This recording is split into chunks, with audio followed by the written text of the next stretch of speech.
My dear students, Assalamu alaikum and welcome to your online class. In today's session, I am going to discuss about some important terms and topics that are commonly asked in Viva. And so you need to have a clear conception about these terms so that you can answer the questions properly. So let's start. First, we already have discussed about hormones in details in our previous lectures and how these hormones are acting and producing their effect on our cell. And we know that hormones are chemical substances. Other than hormones, there are some other chemical messenger systems in our body that also are affecting our body's function. So let's know these substances. Number one, we have neurotransmitters.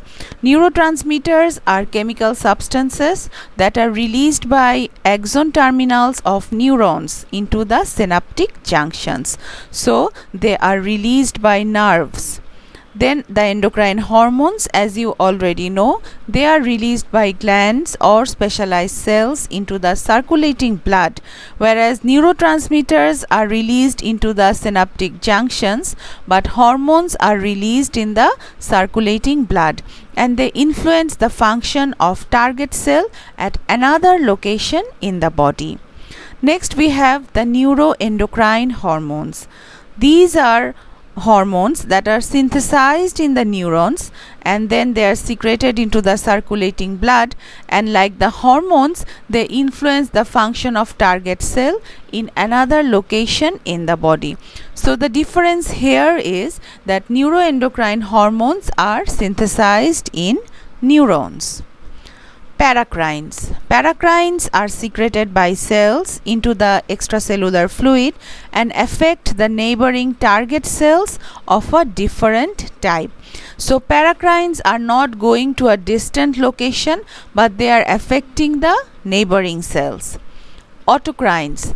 Autocrines are secreted by cells into the extracellular fluid and affect the function of the same cell. Here is the difference.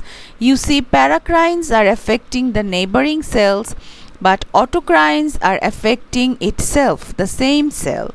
Cytokines. Cytokines are peptides secreted by cells into the extracellular fluid and can function as autocrine or paracrine or endocrine hormones. So cytokines can function as three types of chemical messengers, either autocrines or paracrines or endocrine hormones.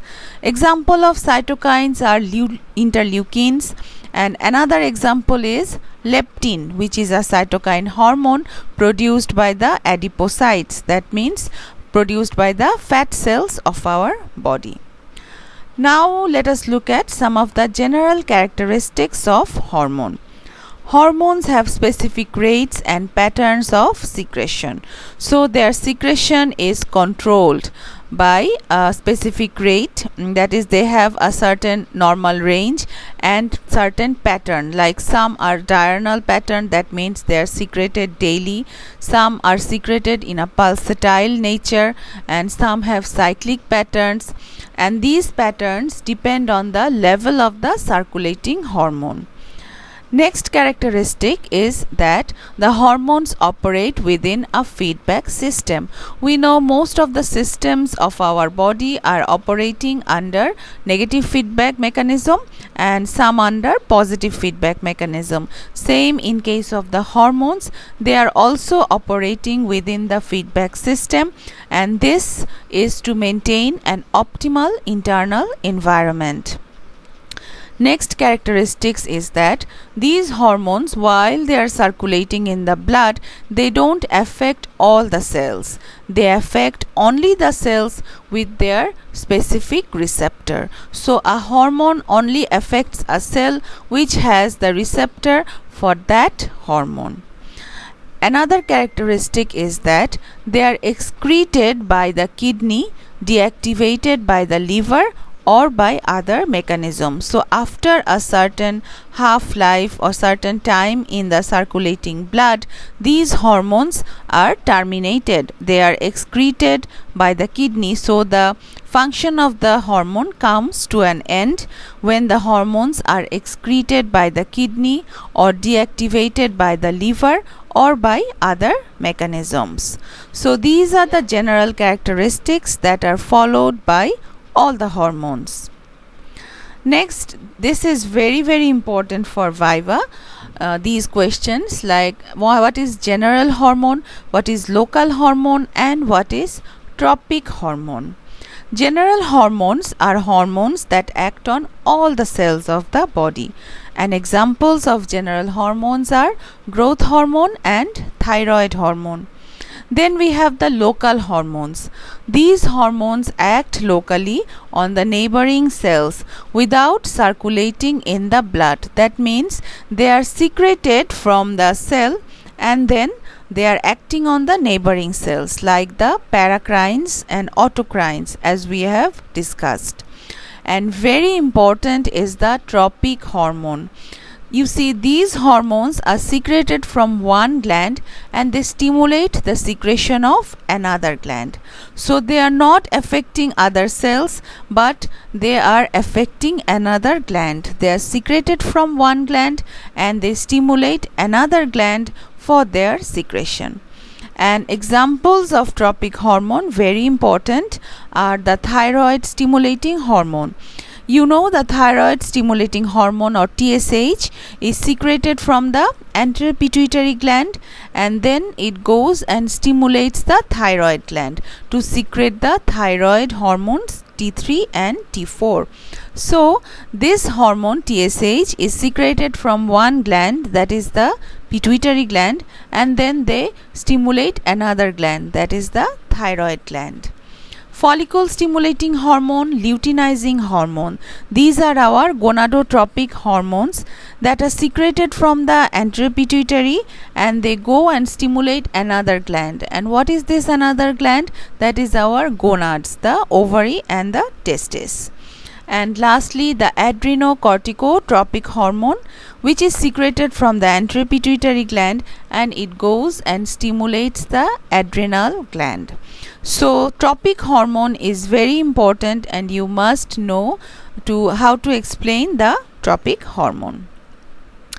Next, the hormones feedback control. The secretion of all the hormones of our body are controlled by feedback systems. First is the negative feedback and it prevents overactivity. You see, whenever, for example, if I say that growth hormone is secreted and growth hormone is acting on all the cells of our body as it is a general hormone, and then when growth is occurring, so when there is growth within the normal physiological limit, and then after a certain period if there is overgrowth, that will be abnormal. So then there is negative feedback to the anterior pituitary gland to stop the secretion of growth hormone. So negative feedback is preventing overactivity. Then hormone surges that occurs with positive feedback. And then we have cyclical variations in the hormone release, and this is superimposed on the negative and positive feedback. So negative feedback, it prevents overactivity of the hormone system and ensures a proper level of hormone activity at the target tissue. After a stimulus causes release of the hormone, the action of the hormone on the target tissue occurs, and when the target tissue activity reaches an appropriate level, that is our desired level, and then it will send powerful negative feedback signals to the endocrine gland so that the secretion of the hormone is stopped. And in this way negative feedback is working, and feedback regulation of hormone can occur at all levels, such as steps of hormone synthesis can be negatively stopped, steps involved in processing hormones can be stopped, and steps of releasing the stored hormones can also be stopped. If you look at this diagram, you will see Here from the hypothalamus we have the thyrotropin releasing hormone, which is stimulating the anteropituitary gland, and the anteropituitary gland here, hypothalamus and then the anteropituitary gland, and anteropituitary gland is secreting the thyroid stimulating hormone, which is going to stimulate the thyroid gland, and thyroid gland is secreting T3 and T4, our thyroid hormones.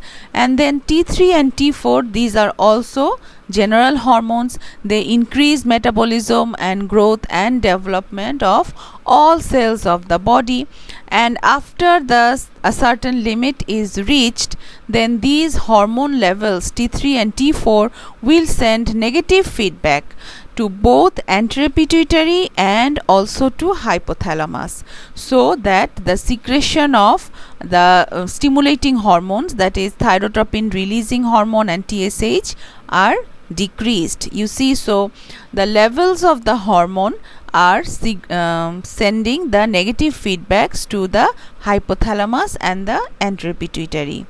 In case of cortisol, you can see that from hypothalamus we have corticotropin releasing hormone, and then this goes and stimulates the pituitary gland, and pituitary gland is secreting ACTH, adrenocorticotropic hormone, which goes and stimulates the adrenal gland. And the stimulus that stimulated hypothalamus was stress. So stress will stimulate hypothalamus, and then these sequence of events will take place, and from the adrenal cortex cortisol will be released. What cortisol will do is it will cause gluconeogenesis, and it will cause the other effects that ultimately causes relaxation of the stress. So there will be no more stimulus and the secretion will decrease. On the other hand, cortisol will also give negative feedback to hypothalamus and also to anteropituitary to decrease the secretion of ACTH. So the activity of the hormones are giving a negative feedback, and also the hormone level itself is giving a negative feedback. So in this way the hormonal secretions are controlled. Positive feedback also controls the hormonal secretion, and it occurs when the biological action of the hormone causes additional secretion of the hormone. So the biological action of the hormone causes more secretion of the hormone. An example of positive feedback is pre-ovulatory LH surge. Cyclical variation of hormone release. It is due to changes in the neural pathways that control hormone release, and this periodic variation in hormone release is influenced by seasonal changes, stages of development, aging, diurnal cycle or pulsatile cycle, and sleep. For example, we can say that we know during sleep growth hormone secretion increases, and it is particularly during the early period of sleep, and decreases during the later stages of sleep. So sleep is very important for proper growth. So in this way the hormonal secretions are controlled. Next, let us look at the transport of hormones. Protein and peptide hormones and catecholamines are water soluble, and they are dissolved in the plasma and transported to their target tissues, where they diffuse out of the capillaries into the interstitial fluid and ultimately to the target cell. So this is how the protein hormones are functioning.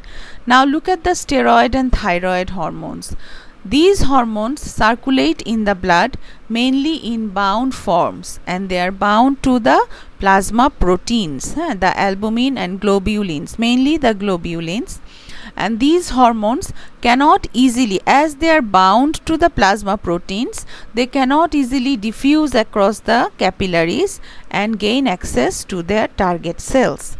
So in the bound form they are biologically inactive, and when they need to go to their target cell they have to dissociate from their plasma proteins and then go and affect the target cell.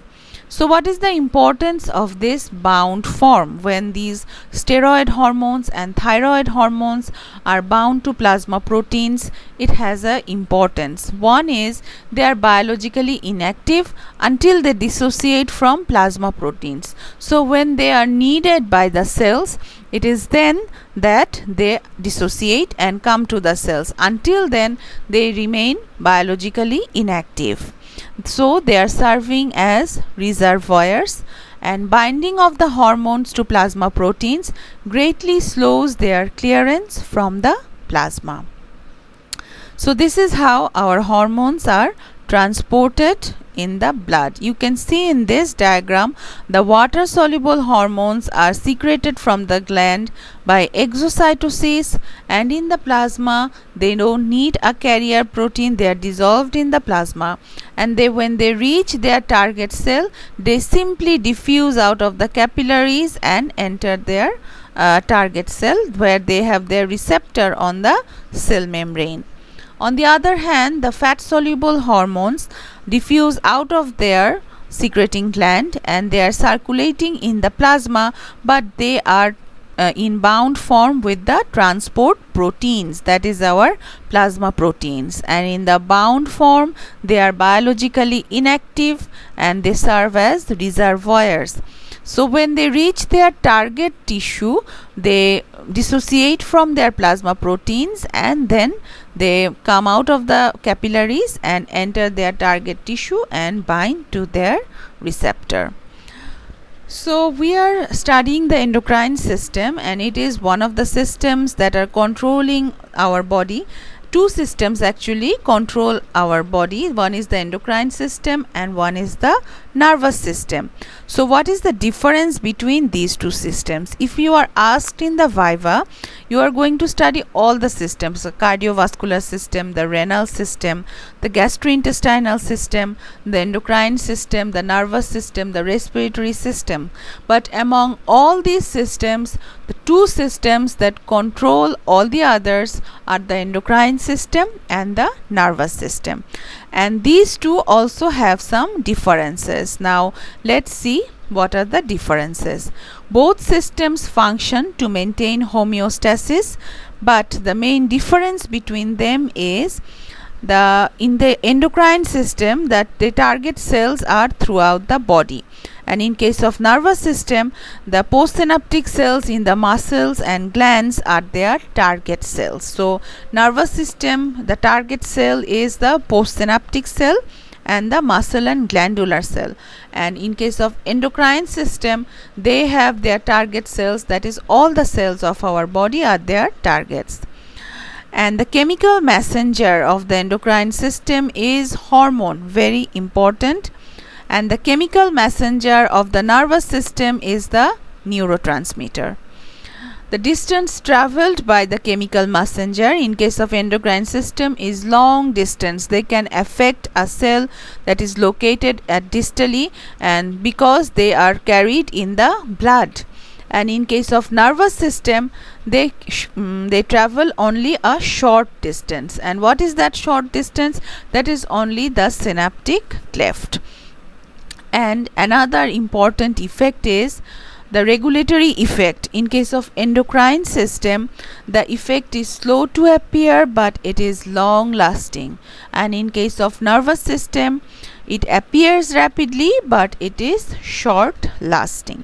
So the main two differences that you cannot forget, one is that in case of endocrine system, the messenger is the hormone, the chemical messenger is the hormone, and in case of nervous system, the chemical messenger is the neurotransmitter.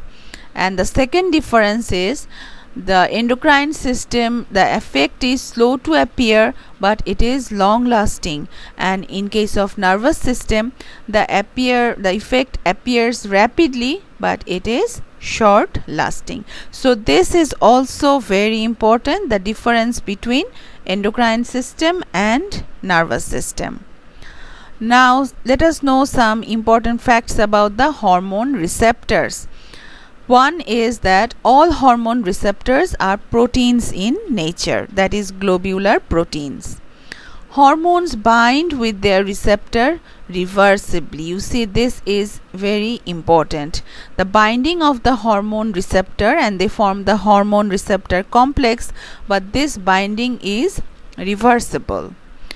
Then hormone receptors bind with high affinity and specificity to their specific hormones. So hormones specifically bind with their receptors, and the affinity between the hormone and the receptor is very high. Hormone receptors are located on the plasma membrane or inside the target cell. This we have already seen in our previous lectures, that the receptors may be membrane receptors or cell surface receptors, or they are intracellular receptors, that is cytoplasmic receptor or nuclear receptor. So this is all for today, and this lecture is very important for your viva, and you must have clear conception about all these terms. So I want you to look at this lecture again and again so that you can understand each and every point, and also note down the points in your khata. So this is all for today. Thank you and Allah Hafiz.